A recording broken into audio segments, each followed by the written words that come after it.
ওকে তো ভাই লোক চলে আসলো বনলতা এক্সপ্রেসের অফিসিয়াল ট্রেইলার, যেটা দেখে কি মনে হচ্ছে সত্যি এটা 100% খাঁটি বাংলা সিনেমা। আর একদিকে রাক্ষস কি পারবে চোখ বুঝে কোপ মারতে, কারণ প্রিন্স সিনেমার যেই অবস্থা, রাক্ষসের মেকাররা কিন্তু চাইলেই এটার অনেক বেশি লাভ উঠাতে পারে। তাছাড়াও ভূত বাংলার টিজারটা কেমন ছিল সবকিছুই জানবো, শুধু ভিডিওটার সাথেই থাকুন।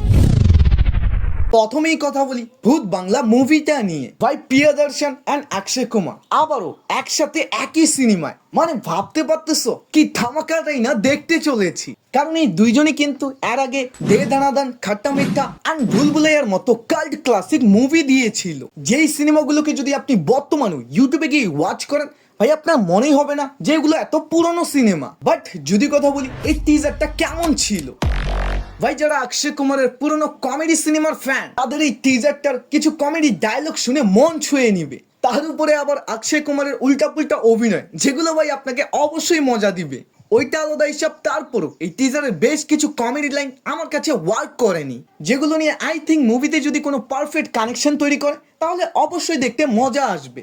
আর ভাই ভূত বাংলা এটাকে কিন্তু আপনি অফিসিয়ালি ভুলভুলাইয়া 2ও বলতে পারেন, কারণ ডিরেক্টর প্রিয়দর্শন যিনি ভুলভুলাইয়া তৈরি করেছিল, তারপর পার্ট 2 পার্ট 3 আসলেও তিনি কিন্তু এই সিনেমাগুলো ডিরেক্টর ছিলেন না, এবং ওনার কাছে নাকি অরিজিনালি ভুলভুলাইয়া 2 এর স্ক্রিপ্ট রেডি ছিল।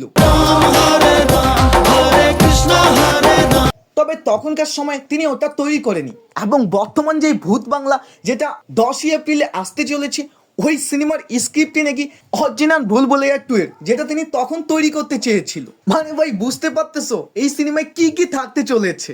না না না না না, মঞ্জলিকাকে আবার আশা করিও না, এখানে বধূসুর নামে একজন ভূতকে দেখানো হবে। তবে আমি সব থেকে বেশি খুশি হয়েছি এই সিনেমার কাস্টিং দেখে। মানে ভাই অরিজিনালি ভুলভুলাইয়া মুভিতে যেসব কাস্ট ছিল না, মানে অ্যাক্টররা কম বেশ তাদের সবাইকে এই ভূত বাংলা মুভিতেও প্রেজেন্ট করা হয়েছে। আর ভাই ওভারঅল যদি একটা রিভিউ দিই, এটা একটা গুড টিজার ছিল। এখন আসি বনলতা এক্সপ্রেসের ট্রেইলারের কাছে। ভাই গতকাল তো শাকিব খানের প্রিন্স মুভির টিজার আসার কারণে সবাই ওটা নিয়ে আলোচনা করতেছে, বাট এর ফাঁকে 100% বাংলা খাঁটি সিনেমা আই মিন বনলতা এক্সপ্রেসের ট্রেইলারও চলে আসে, যেটা নিয়ে দেখতেছি কেউই কথা বলতেছে না, বাট তোমারা ভাই বকবক করে না। মানে ভাই এই টিজারে মুশারফ করিম জাস্ট সবাইকে খেয়ে দিয়েছে। মানে ভাই একই তো সে এখানে মাতাল, অল টাইম মদ সিগারেট সে খেতেই থাকে। আর ভাই লাস্টে সে যেভাবে চঞ্চল চৌধুরীকে বলে একটা কাম কর তুই গু খা, না না না 3 দিনের বাসি গু খা, যেখানে মাছি ভন ভন করে থাকবে, গজ গজ করে শব্দ হবে, ক্রিস্পি খা। ভাই ডায়লগটা পর্যন্ত ঠিক ছিল, তারপরে আবার মুখে সিগারেট ঢুকে অ্যাটিটিউড দেখাচ্ছে। দেন এটা তো আমরা টিজারটা দেখেই বুঝতে পেরেছিলাম যে বনলতা এক্সপ্রেসের ফুল গল্পটাই টেক প্লেস করবে একটা ট্রেনের মধ্যে, যেখানে 3-4টা ক্যারেক্টারের সমস্যা তুলে ধরা হবে, তবে শেষে গিয়ে সবারই গল্প এই ট্রেনের মধ্যে শুরু আর শেষও হতে পারে। এছাড়াও মুভিতে আরো বেশ কয়েকটা কমেডি লাইন আছে যেগুলো ভাই ওয়ার্ক করে। তাছাড়াও এই মুভির বিজিএমটা বেশি হাই গুজবাম তো দিচ্ছে না, তবে বাংলা একটা ছায়াছবির ক্ষেত্রে ঠিকঠাক বলা চলে ভাই। আর ভাই ওভারঅল যদি একটা রিভিউ দিই, আমার এটা খুবই সুন্দর লেগেছে। এখন ফাইনালি আসি রাক্ষসের কাছে।